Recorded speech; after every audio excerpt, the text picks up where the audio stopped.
ਸਵਾਗਤ ਹੈ ਤੁਹਾਡਾ ਅੱਜ ਦੀ ਕਲਾਸ ਵਿੱਚ। ਤੇ ਅੱਜ ਦਾ ਸਾਡਾ ਟੌਪਿਕ ਹੈ 9ਵੀਂ ਜਮਾਤ ਦੇ ਇਤਿਹਾਸ ਭਾਗ ਦਾ ਪਾਠ 7 ਵਣ ਸਮਾਜ ਅਤੇ ਬਸਤੀਵਾਦ। ਅੱਜ ਦੇ ਇਸ ਟੌਪਿਕ ਦੇ ਵਿੱਚ ਅਸੀਂ ਕਵਰ ਕਰਾਂਗੇ ਵਣ ਸਮਾਜ ਕਿਸ ਨੂੰ ਕਿਹਾ ਜਾਂਦਾ, ਵਣ ਕੀ ਹੁੰਦੇ ਆ, ਵਣ ਸਮਾਜ ਕੀ ਹੁੰਦਾ, ਬਸਤੀਵਾਦ ਦਾ ਕੀ ਮਤਲਬ ਸੀ, ਬਸਤੀਵਾਦ ਦੇ ਅਧੀਨ ਵਣ ਸਮਾਜ ਵਿੱਚ ਕੀ ਬਦਲਾਵ ਆਏ, ਵਣ ਕਾਨੂੰਨ ਕਿਹੜੇ ਕਿਹੜੇ ਸਥਾਪਿਤ ਕੀਤੇ ਅੰਗਰੇਜ਼ ਸਰਕਾਰ ਨੇ, ਤੇ ਉਹਨਾਂ ਕਾਨੂੰਨਾਂ ਦੇ ਕਾਰਨ ਵਣ ਸਮਾਜ 'ਤੇ ਕੀ ਪ੍ਰਭਾਵ ਪਿਆ। ਵਣਾਂ ਨੂੰ ਬਚਾਉਣ ਦੇ ਲਈ ਇੱਕ ਅੰਦੋਲਨ ਹੋਇਆ ਸੀ ਮੁੰਡਾ ਅੰਦੋਲਨ, ਉਹਦੇ ਬਾਰੇ, ਤੇ 9ਵੀਂ ਜਮਾਤ ਦੇ ਪੰਜਾਬ ਬੋਰਡ ਨਾਲ ਰਿਲੇਟਡ ਪ੍ਰਸ਼ਨ ਉੱਤਰ। ਸਭ ਤੋਂ ਪਹਿਲਾਂ ਵਣ ਕੀ ਹੁੰਦੇ ਆ, ਵਣ ਹੁੰਦੇ ਆ ਜੰਗਲ। ਸਾਡੇ ਲਈ ਜਿਹੜੇ ਜੰਗਲ ਹੈ ਜਾਂ ਵਣ ਹੈ ਬਹੁਤ ਜ਼ਿਆਦਾ ਮਹੱਤਤਾ ਰੱਖਦੇ ਆ। ਪੁਰਾਣੇ ਸਮੇਂ ਤੋਂ ਲੈ ਕੇ ਮਨੁੱਖ ਇਹਨਾਂ ਦੇ ਵਿੱਚ ਰਹਿੰਦਾ ਆ ਰਿਹਾ ਗਾ। ਘਰ ਬਣਾਉਣ ਦੇ ਲਈ ਲੱਕੜ ਦੀ ਵਰਤੋਂ ਕਰਦਾ ਆ ਰਿਹਾ, ਬਾਲਣ ਦੇ ਲਈ ਲੱਕੜ ਦੀ ਵਰਤੋਂ ਕਰਦਾ ਆ ਰਿਹਾ, ਜੜੀਆਂ ਬੂਟੀਆਂ ਦੇ ਲਈ ਵੀ ਸਾਨੂੰ ਵਣਾਂ 'ਤੇ ਨਿਰਭਰ ਹੋਣਾ ਪੈਂਦਾ। ਪੇਂਡੂ ਲੋਕਾਂ ਦੀ ਰੋਜੀ ਰੋਟੀ ਲਈ ਵੀ ਵਣ ਨੇ ਜਿਹੜੇ ਉਹ ਮਹੱਤਵਪੂਰਨ ਸਾਧਨ ਨੇ। ਇਹਨਾਂ ਤੋਂ ਇਲਾਵਾ ਜਿਹੜੇ ਪਸ਼ੂ ਚਰਦੇ ਆ ਇੱਥੇ ਉਹ, ਤੇ ਜੰਗਲੀ ਜਾਨਵਰਾਂ ਲਈ ਇਹ ਪਨਾਹਗਾਰ ਨੇ। ਜੇਕਰ ਵਣ ਨਾ ਹੋਣ ਤਾਂ ਜੰਗਲੀ ਜਾਨਵਰਾਂ ਦਾ ਰਹਿਣਾ ਮੁਸ਼ਕਿਲ ਹੋ ਜਾਵੇ। ਅੱਗੇ ਆ ਵਣ ਸਮਾਜ। ਵਣ ਸਮਾਜ ਕੀ ਹੁੰਦਾ, ਵਣ ਤਾਂ ਅਸੀਂ ਪੜ੍ਹ ਹੀ ਲਿਆ, ਵਣ ਦਾ ਮਤਲਬ ਜੰਗਲ, ਸਮਾਜ ਉਸ ਵਿੱਚ ਰਹਿੰਦੇ ਲੋਕ। ਵਣ ਸਮਾਜ ਉਹ ਚੀਜ਼ ਹੈ, ਉਹ ਲੋਕ ਜਿਹੜੇ ਵਣਾਂ ਦੇ ਆਲੇ ਦੁਆਲੇ ਰਹਿੰਦੇ ਨੇ ਅਤੇ ਆਪਣੀ ਰੋਜੀ ਰੋਟੀ ਦੇ ਲਈ ਜ਼ਿਆਦਾਤਰ ਉਹ ਜੰਗਲਾਂ 'ਤੇ ਹੀ ਨਿਰਭਰ ਕਰਦੇ ਨੇ। ਜੰਗਲਾਂ ਤੋਂ ਹੀ ਉਹ ਉੱਥੇ ਹੀ ਖੇਤੀ ਕਰਦੇ ਆ, ਉੱਥੋਂ ਹੀ ਖਾ ਪੀ ਲੈਂਦੇ ਆ ਫਲ ਫਰੂਟ ਵਗੈਰਾ, ਅਤੇ ਉੱਥੇ ਹੀ ਉਹਨਾਂ ਦਾ ਰਹਿਣ ਬਸੇਰਾ ਹੁੰਦਾ। ਉਸ ਤੋਂ ਅੱਗੇ ਬਸਤੀਵਾਦ। ਬਸਤੀਵਾਦ ਕਿਸ ਨੂੰ ਕਿਹਾ ਜਾਂਦਾ, ਕਿਸੇ ਇੱਕ ਦੇਸ਼ ਵੱਲੋਂ ਦੂਜੇ ਦੇਸ਼ ਦੇ ਉੱਪਰ ਕਬਜ਼ਾ ਕਰ ਲੈਣਾ, ਕਲੋਨੀ ਸਥਾਪਿਤ ਕਰ ਲੈਣੀ, ਕੀ ਹੈ, ਬਸਤੀਵਾਦ ਅਖਵਾਉਂਦਾ। ਜਿਵੇਂ 1947 ਤੋਂ ਪਹਿਲਾਂ ਭਾਰਤ ਦੇ ਉੱਪਰ ਇੰਗਲੈਂਡ ਨੇ ਆਪਣੀ ਬਸਤੀ ਬਣਾਈ ਹੋਈ ਸੀ, ਇੰਗਲੈਂਡ ਨੇ ਆਪਣਾ ਕਬਜ਼ਾ ਕੀਤਾ ਹੋਇਆ ਸੀ, ਉਹ ਕੀ ਸੀ, ਬਸਤੀਵਾਦ ਸੀ। ਇਹ ਜਿਹੜਾ ਸ਼ਬਦ ਹੈ ਬਸਤੀਵਾਦ, ਕਲੋਨੀਅਲਿਜ਼ਮ ਹੈ ਇੰਗਲਿਸ਼ ਦੇ ਵਿੱਚ, ਤਾਂ ਇਹ ਲਤੀਨੀ ਭਾਸ਼ਾ ਦਾ ਸ਼ਬਦ ਹੈ ਜਿਹੜਾ ਕਲੋਨੀਆਂ ਤੋਂ ਬਣਿਆ ਹੈ। ਇੱਕ ਇਹੋ ਜਿਹੀ ਜਾਇਦਾਦ ਜਿਹਨੂੰ ਯੋਜਨਾਬੱਧ ਤਰੀਕੇ ਨਾਲ ਵਿਦੇਸ਼ ਦੇ ਵਿੱਚ ਕਾਇਮ ਕੀਤਾ ਜਾਂਦਾ। ਕਿਸੇ ਵੀ ਸ਼ਕਤੀਸ਼ਾਲੀ ਦੇਸ਼ ਦੁਆਰਾ ਆਪਣੀਆਂ ਲੋੜਾਂ ਨੂੰ ਪੂਰਾ ਕਰਨ ਦੇ ਲਈ, ਆਪਣੇ ਸਵਾਰਥ ਦੇ ਲਈ, ਕਿਸੇ ਕਮਜ਼ੋਰ ਅਤੇ ਜਿੱਥੇ ਬਹੁਤ ਜ਼ਿਆਦਾ ਕੁਦਰਤੀ ਸਾਧਨ ਹੋਣ ਇਹੋ ਜਿਹੇ ਦੇਸ਼ ਦੇ ਸਾਧਨਾਂ ਦੇ ਉੱਪਰ ਆਪਣੀ ਸ਼ਕਤੀ ਦੇ ਨਾਲ ਕਬਜ਼ਾ ਕਰ ਲੈਣਾ ਕੀ ਹੈ, ਬਸਤੀਵਾਦ ਅਖਵਾਉਂਦਾ। ਨੈਕਸਟ ਹੈ ਵਣ ਅਤੇ ਜੀਵਿਕਾ। ਜੰਗਲਾਂ ਦਾ ਸਾਡੀ ਜ਼ਿੰਦਗੀ ਦੇ ਨਾਲ ਅਤੇ ਸਾਡੀ ਰੋਜੀ ਰੋਟੀ ਦੇ ਨਾਲ ਕੀ ਸੰਬੰਧ ਹੈ। ਜੰਗਲਾਂ ਜ਼ਿੰਦਗੀ ਦਾ ਆਧਾਰ ਨੇ। ਜੰਗਲਾਂ ਤੋਂ ਸਾਨੂੰ ਫਲ ਫੁੱਲ, ਜੜੀਆਂ ਬੂਟੀਆਂ, ਰਬੜ, ਇਮਾਰਤੀ ਲੱਕੜੀ ਅਤੇ ਬਾਲਣ ਦੇ ਲਈ ਲੱਕੜੀ ਵੀ ਮਿਲਦੀ ਹੈ। ਜਿਹੜੇ ਜੰਗਲੀ ਜਾਨਵਰ ਹੈ ਉਹ ਜੰਗਲਾਂ ਦੇ ਵਿੱਚ ਹੀ ਰਹਿੰਦੇ ਆ। ਪਸ਼ੂ ਪਾਲਣ ਵਾਲੇ ਲੋਕ ਵੀ ਇਹਨਾਂ 'ਤੇ ਨਿਰਭਰ ਆ। ਜੰਗਲ ਹੀ ਆ ਜਿਹੜੇ ਵਾਤਾਵਰਨ ਨੂੰ ਸਾਫ਼ ਰੱਖਦੇ ਆ ਅਤੇ ਵਰਖਾ ਲਿਆਉਣ ਦੇ ਵਿੱਚ ਵੀ ਸਹਾਈ ਹੁੰਦੇ ਆ। ਵਰਖਾ ਹੋਣ ਕਰਕੇ ਜਿਹੜੇ ਜੰਗਲਾਂ ਦੇ ਵਿੱਚ ਲੋਕ ਰਹਿੰਦੇ ਆ ਉਹ ਖੇਤੀ ਕਰਦੇ ਆ, ਪਸ਼ੂ ਪਾਲਣ ਦਾ ਧੰਦਾ ਕਰਦੇ ਆ। ਅਤੇ ਜਿਹੜੇ ਜੰਗਲੀ ਲੋਕ, ਜੰਗਲਾਂ ਆਦੀਵਾਸੀ ਲੋਕ ਹੁੰਦੇ ਆ, ਜੰਗਲਾਂ ਦੇ ਵਿੱਚ ਰਹਿੰਦੇ ਆ, ਉਹਨਾਂ ਦਾ ਬਾਹਰਲੀ ਦੁਨੀਆ ਦੇ ਨਾਲ ਕੋਈ ਬਹੁਤਾ ਜ਼ਿਆਦਾ ਸੰਬੰਧ ਨਹੀਂ ਹੁੰਦਾ। ਉਹ ਆਪਣਾ ਗੁਜ਼ਾਰਾ ਜਿਹੜਾ ਸਾਰਾ ਉਹ ਜੰਗਲਾਂ ਤੋਂ ਹੀ ਕਰਦੇ। ਨੈਕਸਟ ਹੈ ਉਦਯੋਗਿਕ ਕ੍ਰਾਂਤੀ, ਉਦਯੋਗੀਕਰਨ। 1750 ਤੋਂ ਲੈ ਕੇ 1850 ਦੇ ਦਰਮਿਆਨ ਇੰਗਲੈਂਡ ਅਤੇ ਯੂਰਪ ਦੇ ਵਿੱਚ ਵੱਡੀਆਂ ਤਕਨੀਕੀ ਖੋਜਾਂ ਦੇ ਨਾਲ ਉਦਯੋਗੀਕਰਨ ਸ਼ੁਰੂ ਹੋ ਗਿਆ ਸੀ। ਵੱਡੇ ਉਦਯੋਗ ਲੱਗ ਗਏ ਸੀ। ਉਦਯੋਗੀਕਰਨ ਦੇ ਨਾਲ ਕੀ ਹੋਇਆ ਸੀ, ਹੱਥ ਜਾਂ ਹੱਥਾਂ ਨਾਲ ਚਲਾਈ ਜਾਣ ਵਾਲੇ ਜਿਹੜੇ ਔਜ਼ਾਰ ਸੀਗੇ ਉਹਨਾਂ ਦੀ ਥਾਂ 'ਤੇ ਮਸ਼ੀਨਾਂ ਲੱਗ ਗਈਆਂ ਸੀ। ਇਹਦੇ ਨਾਲ ਕੀ ਹੋਇਆ, ਉਦਯੋਗਿਕ ਕ੍ਰਾਂਤੀ ਕਰਕੇ ਉਦਯੋਗਾਂ ਵਾਸਤੇ ਕੱਚੇ ਮਾਲ ਦੀ ਲੋੜ ਸੀ, ਭੋਜਨ ਦੀ ਬਹੁਤ ਜ਼ਿਆਦਾ ਲੋੜ ਸੀ, ਜਿਹਦੇ ਕਰਕੇ ਅੰਗਰੇਜ਼ਾਂ ਨੇ ਕੀ ਕੀਤਾ, ਜੰਗਲਾਂ ਦੀ ਕਟਾਈ ਸ਼ੁਰੂ ਕਰਤੀ ਸੀ ਅਤੇ ਸੰਸਾਰ ਦੇ ਹਰ ਖੇਤਰ ਦੇ ਵਿੱਚ ਉਹਨਾਂ ਨੇ ਜੰਗਲ ਕੱਟਣੇ ਸ਼ੁਰੂ ਕਰਤੇ ਸੀ। ਬਸਤੀਵਾਦ ਤਾਂ ਸਮਝਦੇ ਹੀ ਹੋ ਕੀ ਸੀ। ਅੰਗਰੇਜ਼ਾਂ ਦੇ ਅਧੀਨ ਜਦੋਂ ਸਾਡਾ ਭਾਰਤ ਸੀ ਤਾਂ ਬਸਤੀਵਾਦ ਦੇ ਅਧੀਨ ਜਦੋਂ ਜੰਗਲਾਂ ਦੀ ਕਟਾਈ ਹੋਣ ਲੱਗੀ, ਕਟਾਈ ਦਾ ਮੁੱਖ ਕਾਰਨ ਕੀ ਸੀ। ਜਦੋਂ ਅੰਗਰੇਜ਼ ਜੰਗਲਾਂ ਦੀ ਕਟਾਈ ਕਰਨ ਲੱਗੇ ਉਹਦਾ ਮੁੱਖ ਕਾਰਨ ਕੀ ਸੀ, ਸਭ ਤੋਂ ਪਹਿਲਾ ਕਾਰਨ ਸੀ ਖੇਤੀ ਦਾ ਵਿਸਥਾਰ। ਜਿਵੇਂ ਜਿਵੇਂ ਦੁਨੀਆ ਵਿੱਚ ਆਬਾਦੀ ਵਧਣ ਲੱਗ ਗਈ ਉਵੇਂ ਹੀ ਭੋਜਨ ਦੀ ਮੰਗ ਵੀ ਵਧਣ ਲੱਗ ਗਈ ਸੀ। ਇਸ ਕਰਕੇ ਲੋਕਾਂ ਨੇ ਭੋਜਨ ਦੀ ਪੂਰਤੀ ਕਰਨ ਵਾਸਤੇ ਜੰਗਲਾਂ ਦੀ ਕਟਾਈ ਸ਼ੁਰੂ ਕਰ ਦਿੱਤੀ ਅਤੇ ਉੱਥੇ ਖੇਤੀ ਕਰਕੇ ਉਸ ਭੂਮੀ ਨੂੰ ਖੇਤੀ ਲਈ ਵਰਤਿਆ ਜਾਣ ਲੱਗ ਪਿਆ। ਉਸ ਤੋਂ ਅੱਗੇ ਰੇਲਵੇ ਦੇ ਵਿਸਥਾਰ ਵਾਸਤੇ ਵੀ ਜੰਗਲਾਂ ਦੀ ਲੋੜ ਸੀ। ਜਦੋਂ ਅੰਗਰੇਜ਼ ਭਾਰਤ ਦੇ ਵਿੱਚ ਆਏ ਸੀ ਤਾਂ ਕਈ ਦੇਸ਼ਾਂ ਦੇ ਵਿੱਚ ਰੇਲਵੇ ਰਾਹੀਂ ਆਵਾਜਾਈ ਸ਼ੁਰੂ ਹੋ ਚੁੱਕੀ ਸੀ। ਅੰਗਰੇਜ਼ਾਂ ਨੇ ਵੀ ਮਹਿਸੂਸ ਕੀਤਾ ਕਿ ਭਾਰਤ ਦੇ ਵਿੱਚ ਸੈਨਿਕ ਅਤੇ ਵਪਾਰਕ ਹਿੱਤਾਂ ਵਾਸਤੇ ਅਤੇ ਪ੍ਰਸ਼ਾਸਕੀ ਢਾਂਚਾ ਚਲਾਉਣ ਵਾਸਤੇ ਰੇਲਵੇ ਦੀ ਲੋੜ ਹੈ। ਉਹਨਾਂ ਨੇ ਵੀ ਰੇਲਵੇ ਦਾ ਵਿਸਥਾਰ ਕਰਨਾ ਸ਼ੁਰੂ ਕਰ ਦਿੱਤਾ। 1890 ਦੇ ਵਿੱਚ ਜਿਹੜੀ ਰੇਲਵੇ ਲਾਈਨ ਦੀ ਲੰਬਾਈ ਸੀ ਉਹ 25,000 ਕਿਲੋਮੀਟਰ ਸੀ ਅਤੇ 1946 ਦੇ ਵਿੱਚ ਇਹ ਲੰਬਾਈ ਪਹੁੰਚ ਕੇ 7,65,000 ਕਿਲੋਮੀਟਰ ਤੱਕ ਹੋ ਗਈ ਸੀ। ਰੇਲਵੇ ਦੇ ਲਈ ਵੀ ਲੱਕੜ ਦੀ ਵਰਤੋਂ ਹੁੰਦੀ ਸੀ। ਰੇਲਵੇ ਦੀ ਪਟੜੀ ਬਣਾਉਣ ਵਾਸਤੇ ਸਲੀਪਰਾਂ ਦੀ ਵਰਤੋਂ ਕੀਤੀ ਜਾਂਦੀ ਸੀ। ਆ ਜਿਹੜੇ ਵਿੱਚ ਸਲੀਪਰ ਲੱਕੜ ਦੇ ਬਣੇ ਹੁੰਦੇ ਸੀਗੇ ਅਤੇ 1 ਕਿਲੋਮੀਟਰ ਰੇਲਵੇ ਪਟੜੀ ਲਈ 450 ਸਲੀਪਰਸ ਦੀ ਲੋੜ ਪੈਂਦੀ ਸੀ। ਇਹ ਤੋਂ ਇਲਾਵਾ ਡੱਬੇ ਬਣਾਉਣ ਲਈ ਅਤੇ ਬਾਲਣ ਦੇ ਰੂਪ ਵਿੱਚ ਵੀ ਜਿਹੜੀ ਸੀਗੀ ਲੱਕੜ ਦੀ ਵਰਤੋਂ ਕੀਤੀ ਜਾਂਦੀ ਸੀ ਰੇਲਵੇ ਦੇ ਵਿੱਚ। ਉਸ ਤੋਂ ਅੱਗੇ ਸਮੁੰਦਰੀ ਜਹਾਜ਼ਾਂ ਲਈ ਵੀ ਲੱਕੜ ਦੀ ਵਰਤੋਂ ਕੀਤੀ ਜਾਂਦੀ ਸੀ। ਯੂਰਪ ਦੇ ਵਿੱਚ ਜਿਹੜੇ ਜਹਾਜ਼ ਬਣਦੇ ਸੀ ਉਹ ਓਕ ਦੇ ਦਰਖਤ ਦੇ ਬਣਾਏ ਜਾਂਦੇ ਸੀ, ਜਿਹੜੇ ਬਸ 18 ਕੁ ਸਾਲ ਮਿਆਦ ਹੁੰਦੀ ਸੀ ਉਹਨਾਂ ਦੀ। ਪਰ ਭਾਰਤ ਦੇ ਵਿੱਚ ਜਿਹੜੇ ਜਹਾਜ਼ ਬਣਾਏ ਜਾਂਦੇ ਸੀ ਉਹ ਸਾਗਵਾਨ ਦੀ ਲੱਕੜ ਦੇ ਬਣਾਏ ਜਾਂਦੇ ਸੀ, ਜਿਨ੍ਹਾਂ ਦੀ ਮਿਆਦ 50 ਸਾਲ ਤੱਕ ਹੁੰਦੀ ਸੀ, ਕਿਉਂਕਿ ਜਿਹੜੇ ਸਾਗਵਾਨ ਦੇ ਦਰਖਤ ਸੀ ਉਹਨਾਂ ਦੇ ਤਣੇ ਦੀ ਲੰਬਾਈ ਬਹੁਤ ਜ਼ਿਆਦਾ ਹੁੰਦੀ ਸੀ, ਜਿਹਦੇ ਕਾਰਨ ਜਹਾਜ਼ ਬਹੁਤ ਜ਼ਿਆਦਾ ਮਜ਼ਬੂਤ ਬਣਦੇ ਸੀ। ਇਸੇ ਕਰਕੇ ਇੰਗਲੈਂਡ ਦੇ ਵਿੱਚ ਵੀ ਸਾਗਵਾਨ ਦੀ ਲੱਕੜ ਸੀ ਜਿਹੜੀ ਉਹਦੀ ਮੰਗ ਬਹੁਤ ਜ਼ਿਆਦਾ ਵੱਧ ਗਈ। ਇੰਗਲੈਂਡ ਨੇ ਕੀ ਕੀਤਾ, ਭਾਰਤ ਦੇ ਵਿੱਚੋਂ ਲੱਕੜ ਆਯਾਤ ਕਰਨੀ ਸ਼ੁਰੂ ਕਰਤੀ ਅਤੇ ਆਪਣੇ ਜਹਾਜ਼ ਤਿਆਰ ਕਰਨੇ ਸ਼ੁਰੂ ਕਰਤੇ।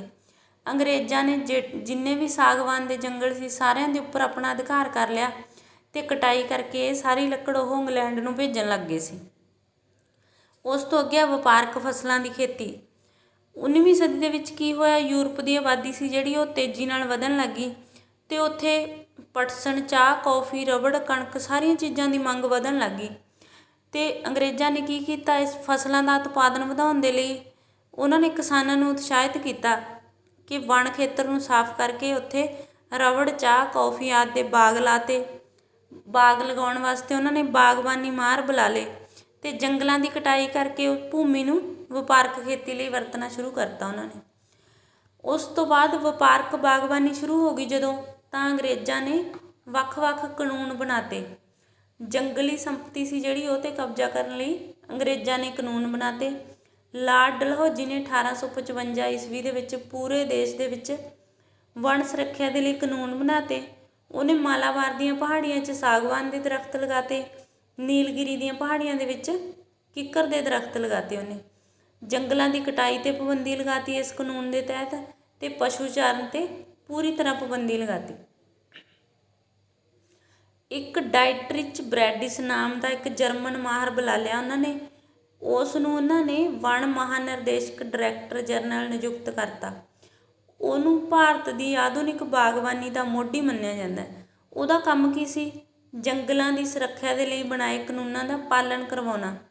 ਉਹਨੇ ਭਾਰਤੀ ਵਣ ਸੇਵਾ ਨਾਮ ਦੀ ਇੱਕ ਸੰਸਥਾ ਬਣਾ ਲਈ। ਉਹਦਾ ਮਤਲਬ ਕੀ ਸੀ, ਵਪਾਰਕ ਖੇਤੀ ਨੂੰ ਉਤਸ਼ਾਹਿਤ ਕਰਨਾ। ਉਹਨੇ ਇੱਕ ਹੋਰ ਕੰਮ ਕੀ ਕੀਤਾ, ਵੱਖ-ਵੱਖ ਸਾਰੇ ਦਰਖਤਾਂ ਦੀ ਕਟਾਈ ਕਰਕੇ ਉਹਨੇ ਇੱਕੋ ਕਿਸਮ ਦੇ ਦਰਖਤਾਂ ਨੂੰ ਇੱਕੋ ਕਤਾਰ ਦੇ ਵਿੱਚ ਲਾਉਣਾ ਸ਼ੁਰੂ ਕਰ ਦਿੱਤਾ। ਵਪਾਰਕ ਬਾਗਬਾਨੀ, ਵਿਗਿਆਨਕ ਬਾਗਬਾਨੀ ਦੇ ਵਿੱਚ ਕੀ ਹੁੰਦਾ ਸੀ, ਇੱਕ ਪ੍ਰਕਾਰ ਦੇ ਰੁੱਖ ਲਾਏ ਜਾਂਦੇ ਸੀ, ਇੱਕ ਕਤਾਰ ਦੇ ਵਿੱਚ ਹੀ ਲਾਏ ਜਾਂਦੇ ਸੀ, ਜਦੋਂ ਕਿ ਕੁਦਰਤੀ ਵਣ ਸੀ ਜਿਹੜੇ ਪਹਿਲਾਂ, ਉਹਦੇ ਵਿੱਚ ਵੱਖ-ਵੱਖ ਪ੍ਰਕਾਰ ਦੇ ਰੁੱਖ ਹੁੰਦੇ ਸੀ ਅਤੇ ਵੱਖ-ਵੱਖ ਵਿੱਥੀ 'ਤੇ ਉਹ ਲੱਗੇ ਹੁੰਦੇ ਸੀ। ਭਾਰਤੀ ਵਣ ਕਾਨੂੰਨ ਦੇ ਵਿੱਚ ਕੀ ਸੀ, ਜੰਗਲ ਦਾ ਜਿਹੜਾ ਪ੍ਰਬੰਧ ਸੀ ਸਾਰਾ ਸਰਕਾਰ ਨੇ ਆਪਣੇ ਹੱਥਾਂ ਦੇ ਵਿੱਚ ਲੈ ਲਿਆ ਅਤੇ ਉਹ ਸਰਕਾਰ ਉਹਦੇ ਉੱਪਰ ਕੋਈ ਵੀ ਕਾਨੂੰਨ ਬਣਾ ਸਕਦੀ ਸੀ। ਇਹ ਕਾਨੂੰਨ ਉਹਨਾਂ ਵਣਾਂ 'ਤੇ ਲਾਗੂ ਹੁੰਦਾ ਸੀ ਜਿਹੜੇ ਸਰਕਾਰ ਦੇ ਨਿਯੰਤਰਣ ਹੇਠ ਹੁੰਦੇ ਸੀ। ਉਸ ਤੋਂ ਬਾਅਦ ਸਰਕਾਰ ਨੇ ਰੁੱਖਾਂ ਦੁਆਰਾ ਘਿਰੀ ਹੋਈ ਕਿਸੇ ਵੀ ਜ਼ਮੀਨ ਨੂੰ ਸਰਕਾਰੀ ਵਣ ਘੋਸ਼ਿਤ ਕਰ, ਜਿੱਥੇ ਜੰਗਲ ਹੁੰਦੇ ਉਸੇ ਜ਼ਮੀਨ ਨੂੰ ਸਰਕਾਰ ਸਰਕਾਰੀ ਜ਼ਮੀਨ ਘੋਸ਼ਿਤ ਕਰ ਦਿੰਦੀ ਸੀ। ਲੋਕਾਂ ਤੋਂ ਜਿਹੜੇ ਜੰਗਲਾਂ ਦੀ ਵਰਤੋਂ ਕਰਨ ਦੇ ਅਧਿਕਾਰ ਸੀ ਉਹ ਲਗਭਗ ਖੋਹ ਲਏ ਸੀਗੇ। 1864 ਦੇ ਵਿੱਚ ਉਹਨਾਂ ਨੇ ਭਾਰਤੀ ਵਣ ਵਿਭਾਗ ਦੀ ਸਥਾਪਨਾ ਕੀਤੀ ਸੀ। ਇਹਦਾ ਮੁੱਖ ਕਾਰਨ ਕੀ ਸੀ, ਵੀ ਵਪਾਰਕ ਬਾਗਬਾਨੀ ਜਿਹੜੀ ਉਹਨੂੰ ਉਤਸ਼ਾਹਿਤ ਕੀਤਾ ਜਾਵੇ। ਭਾਰਤੀ ਵਣ ਕਾਨੂੰਨ ਬਣਾਤਾ ਸੀ 1865 ਦੇ ਵਿੱਚ, ਅਤੇ ਉਸ ਤੋਂ ਬਾਅਦ 1878 ਦੇ ਵਿੱਚ ਇੱਕ ਭਾਰਤੀ ਵਣ ਕਾਨੂੰਨ ਦੁਬਾਰਾ ਬਣਾਇਆ, ਜਿਹਦੇ ਅੰਡਰ ਕੀ ਕੀਤਾ ਇਹਨਾਂ ਨੇ, ਜਿਹੜੇ ਵਣ ਸੀਗੇ, ਜੰਗਲ ਸੀ, ਉਹਨਾਂ ਨੂੰ 3 ਭਾਗਾਂ ਦੇ ਵਿੱਚ ਵੰਡਤਾ ਸੀ। ਉਹ 3 ਭਾਗ ਸੀ, ਰਾਖਵੇਂ ਵਣ, ਸੁਰੱਖਿਅਤ ਵਣ ਅਤੇ ਪੇਂਡੂ ਵਣ। ਰਾਖਵੇਂ ਵਣ ਕਿਹੜੇ ਹੁੰਦੇ ਸੀ? ਇਹ ਵਣ ਸੀ ਜਿਹੜੇ ਲੱਕੜ ਦੇ ਵਪਾਰਕ ਉਤਪਾਦਨ ਲਈ ਰੱਖੇ ਗਏ ਸੀ, ਵੀ ਲੱਕੜ ਦਾ ਵਪਾਰ ਕੀਤਾ ਜਾਵੇ। ਅਤੇ ਇਹਨਾਂ ਵਣਾਂ ਦੇ ਵਿੱਚ ਪਸ਼ੂ ਚਾਰਨ ਅਤੇ ਖੇਤੀ ਕਰਨ ਦੀ ਬਿਲਕੁਲ ਸਖਤ ਮਨਾਹੀ ਸੀ। ਇਹ ਵਣ ਸੀ ਜਿਹੜੇ ਉਹ ਪੂਰੀ ਤਰ੍ਹਾਂ ਸਰਕਾਰ ਦੇ ਅੰਡਰ ਸੀ। ਉਸ ਤੋਂ ਅੱਗੇ ਸੁਰੱਖਿਅਤ ਵਣ। ਇਹਨਾਂ ਵਣਾਂ ਦੇ ਵਿੱਚ ਵੀ ਜਿਹੜੇ ਪਸ਼ੂ ਚਰਾਉਣ ਅਤੇ ਖੇਤੀ ਕਰਨ 'ਤੇ ਰੋਕ ਸੀ, ਪਰ ਕਈ ਵਾਰ ਕੀ ਹੁੰਦਾ, ਸਰਕਾਰ ਦੀ ਪ੍ਰਵਾਨਗੀ ਲੈ ਕੇ ਜਾਂ ਥੋੜ੍ਹਾ ਬਹੁਤਾ ਟੈਕਸ ਦੇ ਕੇ ਇਹਨਾਂ ਵਣਾਂ ਦੇ ਵਿੱਚ ਐਂਟਰੀ ਹੋ ਜਾਂਦੀ ਸੀ। ਉਸ ਤੋਂ ਤੀਜੇ ਸੀਗੇ ਪੇਂਡੂ ਵਣ। ਇਹ ਸੀ ਜਿਹੜੇ ਵਣਾਂ ਦੇ ਨੇੜੇ ਲੋਕ ਰਹਿੰਦੇ ਸੀਗੇ, ਇਹਨਾਂ ਤੋਂ ਲੱਕੜੀ ਪ੍ਰਾਪਤ ਕਰ ਸਕਦੇ ਸੀ, ਘਰ ਬਣਾਉਣ ਵਾਸਤੇ ਅਤੇ ਬਾਲਣ ਵਾਸਤੇ ਲੱਕੜੀ ਦੀ ਵਰਤੋਂ ਕਰ ਸਕਦੇ ਸੀ। 1906 ਦੇ ਵਿੱਚ ਇਹਨਾਂ ਨੇ ਦੇਹਰਾਦੂਨ ਦੇ ਵਿੱਚ ਇੱਕ ਇੰਪੀਰੀਅਲ ਵਣ ਖੋਜ ਕੇਂਦਰ ਦੀ ਸਥਾਪਨਾ ਕਰਤੀ ਸੀ, ਅਤੇ 1927 ਦੇ ਵਿੱਚ ਭਾਰਤੀ ਵਣ ਕਾਨੂੰਨ ਲਾਗੂ ਕਰਤਾ ਸੀ। ਇਹ ਕਾਨੂੰਨ ਲਾਗੂ ਕਰਕੇ ਕੀ ਕੀਤਾ ਸੀ ਇਹਨਾਂ ਨੇ, ਕੋਈ ਵੀ ਕਾਨੂੰਨ ਤੋੜਨ ਵਾਲੇ ਨੂੰ ਕੈਦ ਅਤੇ ਜੁਰਮਾਨਾ ਕਰਨ ਦੀ ਸਜ਼ਾ ਦੇਣ ਦੀ ਤਜਵੀਜ਼ ਰੱਖੀ ਗਈ ਸੀ ਇਸ ਕਾਨੂੰਨ ਦੇ ਅਧੀਨ। ਉਸ ਤੋਂ ਅੱਗੇ ਸਮਕਾਲੀ ਭਾਰਤ ਦੇ ਵਿੱਚ ਵਣਾਂ ਦੀ ਕੀ ਸਥਿਤੀ ਸੀ? ਪੁਰਾਣੇ ਸਮੇਂ ਤੋਂ ਹੀ ਅਸੀਂ ਦੇਖਦੇ ਆ ਰਹੇ ਹਾਂ ਕਿ ਜਿਹੜੇ ਸਾਡੇ ਲੋਕ ਸੀਗੇ ਭਾਰਤ ਦੇ, ਉਹ ਵਣਾਂ ਦੀ ਪੂਜਾ ਕਰਦੇ ਸੀ। ਵਣਾਂ ਦੀ ਪੂਜਾ ਕਰਦੇ ਸੀ। ਪ੍ਰਾਚੀਨ ਰਾਜਾ ਸੀ ਅਸ਼ੋਕ, ਉਹਨੇ ਇੱਕ ਸ਼ਿਲਾਲੇਖ 'ਤੇ ਲਿਖਵਾਇਆ ਹੋਇਆ ਸੀ ਵੀ ਹੇਠ ਲਿਖੇ ਜੀਵ ਜੰਤੂਆਂ ਨੂੰ ਮਾਰਿਆ ਨਹੀਂ ਜਾਵੇਗਾ। ਉਹ ਜੀਵ ਜੰਤੂ ਸੀਗੇ ਤੋਤਾ, ਮੈਨਾ, ਅਰੁਣਾ, ਕਲਹੰਸ, ਨੰਦੀਮੁਖ, ਸਾਰਸ ਅਤੇ ਬਿਨਾਂ ਕੰਡੇ ਵਾਲੀਆਂ ਮੱਛੀਆਂ ਅਤੇ ਗੈਂਡੇ। ਅਤੇ ਉਹਨੇ ਇਹ ਵੀ ਕਿਹਾ ਸੀ ਕਿ ਜੰਗਲਾਂ ਨੂੰ ਵੀ ਸਾੜਿਆ ਨਹੀਂ ਜਾਏਗਾ। ਪਰ ਜਦੋਂ ਅੰਗਰੇਜ਼ਾਂ ਦੇ ਅਧੀਨ ਸਾਡਾ ਭਾਰਤ ਆ ਗਿਆ ਸੀ ਤਾਂ ਵਣ ਸਮਾਜ ਦੇ ਵਿੱਚ ਕਾਫੀ ਜ਼ਿਆਦਾ ਤਬਦੀਲੀਆਂ ਵੇਖਣ ਨੂੰ ਮਿਲੀਆਂ। ਬਸਤੀਵਾਦ ਦੇ ਅਧੀਨ ਕੀ ਹੋਇਆ, ਜਿਹੜੇ ਕਾਨੂੰਨ ਬਣੇ ਉਹਨਾਂ ਦਾ ਵਣ ਸਮਾਜ 'ਤੇ ਕੀ ਪ੍ਰਭਾਵ ਪਿਆ, ਜਿਹੜੇ ਲੋਕ ਜੰਗਲਾਂ ਦੇ ਵਿੱਚ ਰਹਿੰਦੇ ਸੀ ਉਹਨਾਂ ਦੇ ਉੱਪਰ ਇਸ ਚੀਜ਼ ਦਾ ਕੀ ਪ੍ਰਭਾਵ ਪਿਆ। ਸਭ ਤੋਂ ਪਹਿਲਾਂ ਮਨੁੱਖੀ ਜੀਵਨ 'ਤੇ ਇਹਦਾ ਕੀ ਪ੍ਰਭਾਵ ਪਿਆ। ਜਿਹੜੇ ਜੰਗਲਾਂ ਦੇ ਵਿੱਚ ਲੋਕ ਰਹਿੰਦੇ ਸੀਗੇ ਉਹ ਸਦੀਆਂ ਤੋਂ ਜੰਗਲਾਂ 'ਤੇ ਨਿਰਭਰ ਸੀ। ਜ਼ਿੰਦਗੀ ਦੀਆਂ ਸਾਰੀਆਂ ਲੋੜਾਂ ਹੀ ਉਹ ਜੰਗਲਾਂ ਤੋਂ ਪੂਰੀਆਂ ਕਰਦੇ ਸੀ। ਆਪਣੇ ਗੁਜ਼ਾਰੇ ਦੇ ਲਈ ਉਹ ਫਲ, ਰਹਿਣ ਲਈ ਝੌਂਪੜੀਆਂ ਬਣਾਉਂਦੇ ਸੀ, ਬਾਲਣ ਲਈ ਲੱਕੜ ਵੀ ਉੱਥੋਂ ਵਰਤਦੇ ਸੀ, ਪਸ਼ੂਆਂ ਲਈ ਚਾਰੇ ਲਈ ਅਤੇ ਖੇਤੀ ਦੇ ਸੰਦਾਂ ਲਈ ਲੱਕੜ ਵੀ ਉਹ ਜੰਗਲਾਂ ਤੋਂ ਹੀ ਲੈਂਦੇ ਸੀ। ਬਸਤੀਵਾਦ ਦੇ ਸਮੇਂ ਜਿਹੜੇ ਕਾਨੂੰਨ ਬਣ ਗਏ ਉਹਦੇ ਵਿੱਚ ਕੀ ਹੋਇਆ, ਉਹਨਾਂ ਦੀ ਆਜ਼ਾਦੀ 'ਤੇ ਪੂਰੀ ਤਰ੍ਹਾਂ ਨਾਲ ਪਾਬੰਦੀ ਲਗਾਤੀ ਸੀ। ਲੋਕ ਚੋਰੀ ਛਿੱਪੇ ਕਈ ਵਾਰ ਜੰਗਲਾਂ ਦੇ ਵਿੱਚੋਂ ਲੱਕੜ ਵਗੈਰਾ ਜਦੋਂ ਕੱਟ ਲੈਂਦੇ ਸੀ ਤਾਂ ਉਹਨਾਂ ਨੂੰ ਫੜ ਕੇ ਜੇਲ੍ਹ ਭੇਜਿਆ ਜਾਂਦਾ ਸੀ, ਜਾਂ ਫਿਰ ਉਹਨਾਂ ਨੂੰ ਕੀ ਕੀਤਾ ਸੀ, ਵਣ ਅਧਿਕਾਰੀਆਂ ਨੂੰ ਰਿਸ਼ਵਤ ਦੇਣੀ ਪੈਂਦੀ ਸੀ ਇਸ ਕੰਮ ਦੇ ਲਈ। ਦੂਸਰਾ ਕੀ ਹੈ, ਖੇਤੀ 'ਤੇ ਕੀ ਪ੍ਰਭਾਵ ਪਿਆ ਇਸ ਚੀਜ਼ ਦੇ। ਪਹਿਲਾਂ ਕੀ ਸੀ, ਲੋਕ ਸੀ ਜਿਹੜੇ ਜੰਗਲਾਂ ਦੇ ਵਿੱਚ ਰਹਿਣ ਵਾਲੇ ਵਣ ਸਮਾਜ ਦੇ ਲੋਕ, ਉਹ ਰਵਾਇਤੀ ਕਿਸਮ ਦੀ ਖੇਤੀ ਕਰਦੇ ਸੀ ਜਿਹਨੂੰ ਝੂਮ ਖੇਤੀ ਵੀ ਕਿਹਾ ਜਾਂਦਾ ਸੀ। ਇਹਦੇ ਨਾਲ ਕੀ ਹੁੰਦਾ ਸੀ, ਜੰਗਲਾਂ ਦਾ ਕੁਝ ਭਾਗ ਉਹ ਕੱਟ ਦਿੰਦੇ ਸੀ, ਕੱਟ ਕੇ ਉਹਨੂੰ ਅੱਗ ਲਾ ਦਿੰਦੇ ਸੀ। ਜਦੋਂ ਵਰਖਾ ਆ ਜਾਂਦੀ ਸੀ ਤਾਂ ਉਹਦੇ ਵਿੱਚ ਫਸਲ ਬੀਜ ਦਿੰਦੇ ਸੀ। ਅਕਤੂਬਰ ਨਵੰਬਰ ਦੇ ਵਿੱਚ ਉਹ ਫਸਲ ਕੱਟ ਲੈਂਦੇ ਅਤੇ 2-3 ਸਾਲ ਤੱਕ ਇੱਥੇ ਉਹ ਫਸਲ ਪੈਦਾ ਕਰਦੇ ਸੀ। ਜਦੋਂ ਇਹਦੀ ਉਪਜਾਊ ਸ਼ਕਤੀ ਘੱਟ ਜਾਂਦੀ ਤਾਂ ਉਹ ਇਸ ਖੇਤਰ ਦੇ ਵਿੱਚ ਰੁੱਖ ਲਾ ਦਿੰਦੇ ਸੀ ਅਤੇ ਆਪ ਅੱਗੇ ਜਾ ਕੇ ਹੋਰ ਕਿਤੇ ਜੰਗਲ ਸਾਫ਼ ਕਰਕੇ ਉੱਥੇ ਖੇਤੀ ਕਰਨੀ ਸ਼ੁਰੂ ਕਰ ਦਿੰਦੇ ਸੀ। ਉਹ ਜਿਹੜੇ ਰੁੱਖ ਲਾਉਂਦੇ ਸੀ ਉਹ ਲਗਭਗ 17-18 ਸਾਲਾਂ ਦੇ ਵਿੱਚ ਦੁਬਾਰਾ ਤਿਆਰ ਹੋ ਜਾਂਦੇ ਸੀ। ਇਹਨੂੰ ਝੂਮ ਖੇਤੀ ਵੀ ਕਿਹਾ ਜਾਂਦਾ ਸੀ। ਉਸ ਤੋਂ ਅੱਗੇ ਵਣ ਕਾਨੂੰਨ ਦਾ ਸ਼ਿਕਾਰ 'ਤੇ ਕੀ ਪ੍ਰਭਾਵ ਪਿਆ। ਪਹਿਲਾਂ ਜੰਗਲਾਂ ਦੇ ਨੇੜੇ ਤੇੜੇ ਜਿਹੜੇ ਲੋਕ ਰਹਿੰਦੇ ਸੀਗੇ ਉਹ ਛੋਟੇ-ਛੋਟੇ ਜਾਨਵਰਾਂ ਅਤੇ ਪੰਛੀਆਂ ਦਾ ਸ਼ਿਕਾਰ ਕਰਕੇ ਆਪਣਾ ਜੀਵਨ ਨਿਰਵਾਹ ਕਰ ਲੈਂਦੇ ਸੀ। ਪਰ ਜਦੋਂ ਅੰਗਰੇਜ਼ ਸਰਕਾਰ ਨੇ ਕੀ ਕੀਤਾ, ਵਣ ਕਾਨੂੰਨਾਂ ਦੇ ਅਧੀਨ ਜੰਗਲਾਂ ਦੇ ਵਿੱਚ ਦਾਖਲ ਹੋਣ 'ਤੇ ਪਾਬੰਦੀ ਲਾਤੀ ਸੀ। ਦੂਜੇ ਪਾਸੇ ਸਰਕਾਰ ਨੇ ਜਿਹੜੇ ਹਿੰਸਕ ਜਾਨਵਰ ਸੀਗੇ ਜਿਵੇਂ ਸ਼ੇਰ, ਬਘਿਆੜ, ਚੀਤਾ, ਇਹੋ ਜਿਹੇ ਜਾਨਵਰਾਂ ਦਾ ਸ਼ਿਕਾਰ ਕਰਨ ਵਾਸਤੇ ਉਤਸ਼ਾਹਿਤ ਕੀਤਾ। ਇਹਨਾਂ ਜਾਨਵਰਾਂ ਦਾ ਸ਼ਿਕਾਰ ਕਰਨ ਵਾਸਤੇ ਉਹਨਾਂ ਨੇ ਨਗਦ ਇਨਾਮ ਵੀ ਰੱਖਿਆ। ਜੇਕਰ ਕਿਸੇ ਪਿੰਡ ਦੇ ਲੋਕ ਇਹਨਾਂ ਕਾਨੂੰਨਾਂ ਦੀ ਉਲੰਘਣਾ ਕਰਦੇ ਤਾਂ ਸਾਰੇ ਪਿੰਡ ਦਾ ਜੰਗਲ ਵਿੱਚ ਦਾਖਲਾ ਸੀ ਜਿਹੜਾ ਉਹ ਰੋਕ ਦਿੱਤਾ ਜਾਂਦਾ ਸੀ। ਸਮਕਾਲੀ ਭਾਰਤ ਵਿੱਚ ਵਣ ਵਾਸੀਆਂ ਦੀ ਸਥਿਤੀ। ਆਜ਼ਾਦੀ ਤੋਂ ਬਾਅਦ ਜਿਹੜੇ ਭਾਰਤ ਦੇ ਵਿੱਚ ਕਾਨੂੰਨ ਬਣੇ ਉਦੋਂ ਜਿਹੜੇ ਆਦੀਵਾਸੀ ਲੋਕ ਸੀ ਉਹਨਾਂ ਦੀ ਸਥਿਤੀ ਕਿਹੋ ਜਿਹੀ ਹੋ ਗਈ ਸੀ। 1952 ਦੇ ਵਿੱਚ ਵਣ ਨੀਤੀ ਨਾਲ ਵੀ ਭਾਰਤੀ ਜਿਹੜੇ ਵਣਵਾਸੀ ਸੀਗੇ ਉਹਨਾਂ ਦੀ ਸਥਿਤੀ ਕੋਈ ਜ਼ਿਆਦਾ ਬਿਹਤਰ ਨਹੀਂ ਹੋਈ। ਸਰਵਜਨਕ ਹਿੱਤਾਂ ਦੀ ਥਾਂ 'ਤੇ ਰਾਸ਼ਟਰੀ ਹਿੱਤਾਂ ਦੀ ਗੱਲ ਕੀਤੀ ਜਾਣ ਲੱਗ ਪਈ ਸੀ। ਲੋਕਾਂ ਦੇ ਹਿੱਤ ਛੱਡ ਕੇ ਸਰਕਾਰ ਆਪਣੇ ਹਿੱਤਾਂ ਦੀ ਗੱਲ ਕਰਦੀ ਸੀ। ਇਹਦਾ ਮੁੱਖ ਉਦੇਸ਼ ਕੀ ਸੀਗਾ, ਜੰਗਲਾਂ ਦਾ ਉਦੇਸ਼ ਉਦਯੋਗਾਂ ਲਈ ਕੱਚੇ ਮਾਲ ਦੀ ਪ੍ਰਾਪਤੀ। ਆਜ਼ਾਦੀ ਤੋਂ ਬਾਅਦ ਕਈ ਸਾਰੀਆਂ ਸੰਵਿਧਾਨਕ ਸੋਧਾਂ ਹੋਈਆਂ ਅਤੇ ਜਿਹੜੇ ਵਣ ਸੀਗੇ, ਜੰਗਲ ਸੀ, ਉਹਨਾਂ ਨੂੰ ਸਮਵਰਤੀ ਸੂਚੀ ਦੇ ਵਿੱਚ ਪਾਤਾ ਸੀ ਵੀ ਇਹਦੇ ਉੱਪਰ ਕੇਂਦਰ ਅਤੇ ਰਾਜ ਸਰਕਾਰ ਦੋਵੇਂ ਕਾਨੂੰਨ ਬਣਾ ਸਕਦੀਆਂ ਨੇ। ਵਣ ਅਧਿਕਾਰ ਕਾਨੂੰਨ ਬਣਾਇਆ ਸਰਕਾਰ ਨੇ 18 ਦਸੰਬਰ 2006 ਦੇ ਵਿੱਚ ਪਾਸ ਕੀਤਾ। ਇਹਦੇ ਨਾਲ ਕੀ ਕੀਤਾ ਸੀ, ਜਿਹੜੇ ਜੰਗਲਾਂ ਦੇ ਵਿੱਚ ਲੋਕ ਰਹਿੰਦੇ ਸੀਗੇ ਉਹਨਾਂ ਦੇ ਅਧਿਕਾਰਾਂ ਨਾਲ ਜੁੜਿਆ ਹੋਇਆ ਸੀ ਇਹ ਕਾਨੂੰਨ। ਇਹਦਾ ਮੁੱਖ ਉਦੇਸ਼ ਸੀ ਵੀ ਜੰਗਲਾਂ ਦੀ ਰਾਖੀ ਕਰਨਾ, ਉੱਥੇ ਜਿਹੜੇ ਲੋਕ ਰਹਿੰਦੇ ਨੇ ਉਹਨਾਂ ਨੂੰ ਉਹਨਾਂ ਦੇ ਅਧਿਕਾਰ ਦਿਵਾਉਣਾ ਜਿਹੜੇ ਉਹਨਾਂ ਨੂੰ ਕਈ ਚਿਰਾਂ ਤੋਂ ਨਹੀਂ ਮਿਲੇ ਸੀਗੇ। ਇਹਦੇ ਵਿੱਚ ਕੀ ਸੀ, ਭੂਮੀ ਦਾ ਅਧਿਕਾਰ ਵੀ ਸੀ, ਉਹਨਾਂ ਨੂੰ ਪਸ਼ੂ ਚਰਾਉਣ ਦਾ ਅਧਿਕਾਰ ਵੀ ਸੀ, ਜੇਕਰ ਉਹਨਾਂ ਦਾ ਉਜਾੜਾ ਹੁੰਦਾ ਸੀ ਤਾਂ ਉਹਨਾਂ ਨੂੰ ਮੁੜ ਵਸੇਬਾ ਕਰਨ ਦਾ ਵੀ ਹੱਕ ਸੀ ਇਸ ਕਾਨੂੰਨ ਦੇ ਅੰਦਰ। ਅਸੀਂ ਇਹ ਤਾਂ ਚਰਚਾ ਕਰ ਲਈ ਕਿ ਵਣ ਵਾਸੀਆਂ ਦੀ ਜ਼ਿੰਦਗੀ ਕਿਹੋ ਜਿਹੀ ਰਹੀ ਹੈ ਬਸਤੀਵਾਦ ਦੇ ਅਧੀਨ ਵੀ ਅਤੇ ਆਜ਼ਾਦੀ ਤੋਂ ਬਾਅਦ ਵੀ। ਇਹਦੇ ਨਾਲ ਹੀ ਇੱਕ ਅੰਦੋਲਨ ਕੀਤਾ ਸੀ ਵਣ ਵਾਸੀਆਂ ਨੇ, ਆਦੀਵਾਸੀਆਂ ਨੇ ਆਪਣੇ ਅਧਿਕਾਰਾਂ ਲਈ। ਉਸ ਅੰਦੋਲਨ ਨੂੰ ਅਸੀਂ ਮੁੰਡਾ ਅੰਦੋਲਨ ਦਾ ਨਾਂ ਦਿੰਦੇ ਹਾਂ। ਉਹਦਾ ਜਿਹੜਾ ਨੇਤਾ ਸੀ ਉਹ ਸੀ ਬਿਰਸਾ ਮੁੰਡਾ। ਅਸੀਂ ਅਕਸਰ ਹੀ ਸੁਣਦੇ ਆ ਰਹੇ ਹਾਂ ਕਿ ਖੇਤੀ ਵਾਸਤੇ, ਜਲ ਵਾਸਤੇ ਅਤੇ ਵਣਾਂ ਦੀ ਰੱਖਿਆ ਵਾਸਤੇ ਵੱਖ-ਵੱਖ ਅੰਦੋਲਨ ਕੀਤੇ ਗਏ। ਉਹਨਾਂ ਅੰਦੋਲਨਾਂ ਦੇ ਵਿੱਚ ਇੱਕ ਮੁੰਡਾ ਅੰਦੋਲਨ ਸੀ ਜਿਹੜਾ ਉਹ ਵੀ ਪ੍ਰਮੁੱਖ ਸਥਾਨ ਰੱਖਦਾ ਸੀ। ਇਹ ਅੰਦੋਲਨ ਆਦੀਵਾਸੀ ਨੇਤਾ ਬਿਰਸਾ ਮੁੰਡਾ ਦੁਆਰਾ ਅੰਗਰੇਜ਼ਾਂ ਦੇ ਵਿਰੁੱਧ ਚਲਾਇਆ ਗਿਆ ਸੀ। ਇਹਦਾ ਕਾਰਨ ਕੀ ਸੀ, ਅੰਗਰੇਜ਼ਾਂ ਨੇ ਕਾਨੂੰਨ ਬਣਾ ਕੇ ਜਿਹੜੇ ਆਦੀਵਾਸੀ ਲੋਕ ਸੀ ਉਹਨਾਂ ਨੂੰ ਜੰਗਲਾਂ ਅਤੇ ਖੇਤੀ ਤੋਂ ਬਿਲਕੁਲ ਦੂਰ ਕਰਤਾ ਸੀ। ਇੱਕ ਈਸਾਈ ਪਾਦਰੀ ਸੀ ਡਾਕਟਰ ਨੋਟ ਰੇਟ, ਉਹਨੇ ਲੋਕਾਂ ਨੂੰ ਕੀ ਕਿਹਾ, ਕਬੀਲੇ ਦੇ ਲੋਕਾਂ ਨੂੰ, ਕਿ ਉਹ ਈਸਾਈ ਧਰਮ ਨੂੰ ਅਪਣਾ ਲੈਣ ਅਤੇ ਉਦੋਂ ਬਾਅਦ ਉਹਨਾਂ ਦੀਆਂ ਜ਼ਮੀਨਾਂ ਉਹਨਾਂ ਨੂੰ ਵਾਪਸ ਕਰ ਦਿੱਤੀਆਂ ਜਾਣਗੀਆਂ। ਲੋਕਾਂ ਨੇ ਕੀ ਕੀਤਾ, ਉਹਦੀ ਗੱਲ ਸੁਣ ਕੇ ਈਸਾਈ ਧਰਮ ਅਪਣਾ ਲਿਆ, ਪਰ ਬਾਅਦ ਦੇ ਵਿੱਚ ਸਰਕਾਰ ਨੇ ਸਾਫ਼ ਮਨ੍ਹਾ ਕਰਤਾ ਸੀ ਇਸ ਚੀਜ਼ ਤੋਂ। ਬਿਰਸਾ ਮੁੰਡਾ ਸੀ ਜਿਹੜਾ, ਉਹਨੇ ਆਪਦੇ ਵਿਚਾਰਾਂ ਨਾਲ ਆਦੀਵਾਸੀਆਂ ਨੂੰ ਇਕੱਠਾ ਕਰ ਲਿਆ ਅਤੇ ਅੰਦੋਲਨ ਸ਼ੁਰੂ ਕਰਤਾ ਸੀ। ਜਲ, ਜੰਗਲ, ਜ਼ਮੀਨ ਅਤੇ ਅਧਿਕਾਰਾਂ ਦੀ ਗੱਲ ਕਰਕੇ ਉਹਨੇ ਆਦੀਵਾਸੀਆਂ ਨੂੰ ਆਪਣੇ ਨਾਲ ਜੋੜ ਲਿਆ ਸੀ। 1893 ਈਸਵੀ ਦੇ ਵਿੱਚ ਕੀ ਹੋਇਆ, ਵਣ ਸੰਬੰਧੀ ਬਕਾਏ ਦੀ ਮਾਫੀ ਲਈ ਅੰਦੋਲਨ ਚੱਲਿਆ, ਪਰ ਸਰਕਾਰ ਨੇ ਸਾਰੀਆਂ ਮੰਗਾਂ ਠੁਕਰਾ ਦਿੱਤੀਆਂ। ਬਿਰਸਾ ਮੁੰਡਾ ਨੇ ਕੀ ਕੀਤਾ, ਅਬੂਆ ਦੇਸ਼ ਵਿੱਚ ਅਬੂਆ ਰਾਜ ਦਾ ਨਾਅਰਾ ਦੇ ਕੇ ਅੰਦੋਲਨ ਨੂੰ ਸ਼ੁਰੂ ਕਰਤਾ ਸੀ ਵੀ ਸਾਡੇ ਦੇਸ਼ ਦੇ ਵਿੱਚ ਸਾਡਾ ਹੀ ਰਾਜ ਹੋਣਾ ਚਾਹੀਦਾ, ਅਬੂਆ ਦੇਸ਼ ਮੇਂ ਅਬੂਆ ਰਾਜ।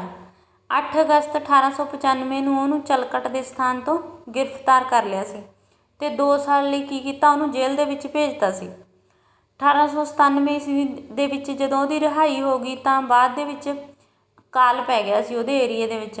ਬਿਰਸਾ ਮੁੰਡਾ ਨੇ ਆਪਣੇ ਸਾਥੀਆਂ ਨੂੰ ਨਾਲ ਲੈ ਕੇ ਲੋਕਾਂ ਦੀ ਬਹੁਤ ਸੇਵਾ ਕੀਤੀ ਅਤੇ ਆਪਣੇ ਵਿਚਾਰਾਂ ਨਾਲ ਲੋਕਾਂ ਨੂੰ ਜਾਗਰੂਕ ਵੀ ਕੀਤਾ। ਲੋਕਾਂ ਨੇ ਕੀ ਕੀਤਾ, ਉਹਦੇ ਵਿਚਾਰਾਂ ਤੋਂ ਇੰਨੇ ਪ੍ਰਭਾਵਿਤ ਹੋਏ ਕਿ ਉਹਨੂੰ ਧਰਤੀ ਬਾਬਾ ਕਹਿ ਕੇ ਉਹਦੀ ਪੂਜਾ ਕਰਨ ਲੱਗ ਪਏ, ਪਰ ਸਰਕਾਰ ਸੀ ਜਿਹੜੀ ਉਹਦੇ ਵਿਰੁੱਧ ਹੁੰਦੀ ਗਈ। 1897 ਈਸਵੀ ਦੇ ਵਿੱਚ ਤਾਂਗਾ ਨਦੀ ਦੇ ਇਲਾਕੇ ਵਿੱਚ ਵਿਦਰੋਹੀਆਂ ਨੇ ਅੰਗਰੇਜ਼ੀ ਸੈਨਾ ਨੂੰ ਪਿੱਛੇ ਵੱਲ ਧੱਕ ਦਿੱਤਾ ਸੀ ਅਤੇ ਬਾਅਦ ਦੇ ਵਿੱਚ ਕੀ ਕੀਤਾ, ਅੰਗਰੇਜ਼ੀ ਸੈਨਾ ਨੇ ਸਾਰੇ ਜਿੰਨੇ ਵੀ ਵਿਦਰੋਹੀ ਸੀ ਉਹਨਾਂ ਨੂੰ ਮੌਤ ਦੇ ਘਾਟ ਉਤਾਰਤਾ ਸੀ। 14 ਦਸੰਬਰ 1899 ਈਸਵੀ ਨੂੰ ਬਿਰਸਾ ਮੁੰਡਾ ਸੀ ਜੋ ਉਹਨੇ ਅੰਗਰੇਜ਼ਾਂ ਦੇ ਵਿਰੁੱਧ ਦੁਬਾਰਾ ਯੁੱਧ ਦਾ ਐਲਾਨ ਕਰਤਾ ਅਤੇ ਜਨਵਰੀ 1900 ਦੇ ਵਿੱਚ ਸਾਰੇ ਖੇਤਰ ਦੇ ਵਿੱਚ ਇਹ ਜਿਹੜਾ ਸੀਗਾ ਯੁੱਧ ਅੰਦੋਲਨ ਉਹ ਫੈਲ ਗਿਆ ਸੀ। ਅੰਗਰੇਜ਼ਾਂ ਨੇ ਬਿਰਸਾ ਦੀ ਗ੍ਰਿਫਤਾਰੀ ਲਈ ਇਨਾਮ ਦਾ ਐਲਾਨ ਕਰਤਾ ਸੀ।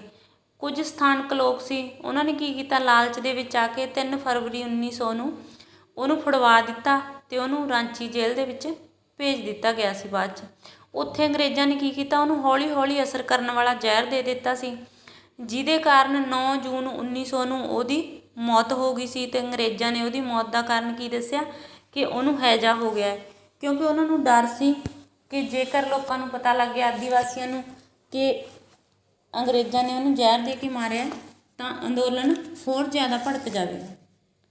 ਉਸ ਤੋਂ ਗਿਆ ਜੰਡ ਦੇ ਰੁੱਖ ਦੀ ਰੱਖਿਆ ਲਈ ਸੰਘਰਸ਼। ਰਾਜਸਥਾਨ ਦੇ ਥਾਰ ਮਾਰੂਥਲ ਦੇ ਵਿੱਚ ਬਨਸਪਤੀ ਦੀ ਬਹੁਤ ਜ਼ਿਆਦਾ ਘਾਟ ਹੁੰਦੀ ਸੀ। ਇੱਥੋਂ ਦੇ ਲੋਕ ਸੀ ਜਿਹੜੇ ਉਹ ਜੰਡ ਦੀ ਪੂਜਾ ਕਰਦੇ ਸੀ ਅਤੇ ਜੰਡ ਸੀ ਜਿਹੜਾ ਉਹਨਾਂ ਦੇ ਜੀਵਨ ਦਾ ਆਧਾਰ ਵੀ ਸੀ। ਉਹ ਫਲੀਆਂ ਦੀ ਵਰਤੋਂ ਰਾਇਤੇ ਵਗੈਰਾ ਜਾਂ ਖਾਣ ਵਗੈਰਾ ਲਈ ਕਰਦੇ ਸੀ। ਪੱਤਿਆਂ ਦੀ ਵਰਤੋਂ ਪਸ਼ੂਆਂ ਦੇ ਚਾਰੇ ਲਈ ਕਰਦੇ ਸੀ। ਲੱਕੜ ਨੂੰ ਉਹ ਬਾਲਣ ਲਈ ਵਰਤ ਲੈਂਦੇ ਸੀ। ਅਤੇ 300 ਸਾਲ ਪਹਿਲਾਂ ਕੀ ਹੋਇਆ, ਮਾਰਵਾੜ ਦੇ ਇਲਾਕੇ ਦੇ ਵਿੱਚ ਰੁੱਖਾਂ ਦੀ ਰੱਖਿਆ ਦੇ ਲਈ ਲੋਕਾਂ ਨੇ ਸੰਘਰਸ਼ ਕੀਤਾ। ਉਹਦਾ ਕਾਰਨ ਕੀ ਸੀ, ਜੋਧਪੁਰ ਦਾ ਰਾਜਾ ਸੀ ਅਭੈ ਸਿੰਘ, ਉਹਨੂੰ ਆਪਣੇ ਮਹਿਲਾਂ ਦੇ ਲਈ ਲੱਕੜ ਚਾਹੀਦੀ ਸੀ ਅਤੇ 1787 ਦੇ ਵਿੱਚ ਉਹਨੇ ਕੀ ਕੀਤਾ, ਖੇਜੜਲੀ ਨਾਮਕ ਪਿੰਡ ਦੇ ਵਿੱਚ ਜੰਡ ਦੀ ਕਟਾਈ ਦੇ ਲਈ ਸੈਨਿਕ ਭੇਜਤੇ। ਉੱਥੇ ਇੱਕ ਪਿੰਡ ਦੀ ਔਰਤ ਸੀ ਅੰਮ੍ਰਿਤਾ ਦੇਵੀ ਬਿਸ਼ਨੋਈ, ਉਹਨੇ ਰੁੱਖ ਕੱਟਣ ਦਾ ਵਿਰੋਧ ਕੀਤਾ ਅਤੇ ਰੁੱਖਾਂ ਦੇ ਨਾਲ ਹੀ ਲਿਪਟ ਗਈ। ਉਹਦੀਆਂ 3 ਪੁੱਤਰੀਆਂ ਸੀ, ਉਹ ਵੀ ਉਹਦੇ ਨਾਲ ਹੀ ਲਿਪਟ ਗਈਆਂ। ਸੈਨਿਕਾਂ ਨੇ ਉਹਨਾਂ ਨੂੰ ਤਿੰਨਾਂ ਨੂੰ ਹੀ ਮਾਰਤਾ ਅਤੇ ਇਹ ਜਿਹੜਾ ਰੁੱਖਾਂ ਦੇ ਲਈ ਸੰਘਰਸ਼ ਸੀ ਇਹ ਹਿੰਸਕ ਹੋ ਗਿਆ ਸੀ, ਜਿਹਦੇ ਵਿੱਚ ਬਿਸ਼ਨੋਈ ਭਾਈਚਾਰੇ ਦੇ ਲੋਕ ਸੀ ਜਿਹੜੇ 363 ਲੋਕ ਮਾਰੇ ਗਏ ਸੀ। ਇਹ ਚੀਜ਼ ਨੂੰ ਦੇਖਦਿਆਂ ਉੱਥੋਂ ਦੇ ਰਾਜੇ ਨੇ ਰੁੱਖਾਂ ਦੀ ਕਟਾਈ ਦੇ ਉੱਪਰ ਰੋਕ ਲਗਾ ਦਿੱਤੀ ਸੀ। ਇਹ ਤੋਂ ਇਲਾਵਾ ਜਿਹੜੇ ਰੁੱਖਾਂ ਨੂੰ ਬਚਾਉਣ ਦੇ ਲਈ, ਵਾਤਾਵਰਨ ਨੂੰ ਬਚਾਉਣ ਦੇ ਲਈ ਸਮੇਂ-ਸਮੇਂ 'ਤੇ ਅੰਦੋਲਨ ਅਕਸਰ ਹੀ ਚੱਲਦੇ ਰਹਿੰਦੇ ਨੇ, ਤਾਂ ਕਿ ਲੋਕ ਵਾਤਾਵਰਨ ਦੇ ਪ੍ਰਤੀ ਜਾਗਰੂਕ ਹੋਣ ਅਤੇ ਵਾਤਾਵਰਨ ਦੇ ਰੱਖਿਅਕ ਵੀ ਬਣਨ। ਇਹ ਸੀ ਸਾਡਾ ਅੱਜ ਦਾ ਟੌਪਿਕ। ਅਤੇ ਅੱਗੇ ਨੇ ਇਸ ਪਾਠ ਨਾਲ ਸੰਬੰਧਿਤ ਪ੍ਰਸ਼ਨ ਉੱਤਰ, ਛੋਟੇ ਪ੍ਰਸ਼ਨ ਉੱਤਰ ਅਤੇ ਉਸ ਤੋਂ ਬਾਅਦ ਵੱਡੇ। ਇਹ ਤੁਸੀਂ ਕਰ ਲੈਣੇ ਆ, ਨੋਟ ਕਰ ਲੈਣੇ ਆ, ਤਾਂ ਕਿ ਤੁਹਾਨੂੰ ਬਾਅਦ ਦੇ ਵਿੱਚ ਯਾਦ ਕਰਨ ਦੇ ਵਿੱਚ ਕੋਈ ਵੀ ਦਿੱਕਤ ਨਾ ਆਵੇ। ਉਮੀਦ ਹੈ ਕਿ ਤੁਹਾਨੂੰ ਟੌਪਿਕ ਸਮਝ ਆ ਗਿਆ ਹੋਵੇਗਾ, ਅਤੇ ਚੈਨਲ ਨੂੰ ਸਬਸਕ੍ਰਾਈਬ ਕਰੋ ਅਤੇ ਆਪਣੇ ਹੋਰ ਦੋਸਤਾਂ ਦੇ ਨਾਲ, ਸਟੂਡੈਂਟਸ ਦੇ ਨਾਲ ਟੌਪਿਕ ਨੂੰ ਸ਼ੇਅਰ ਕਰੋ। ਧੰਨਵਾਦ।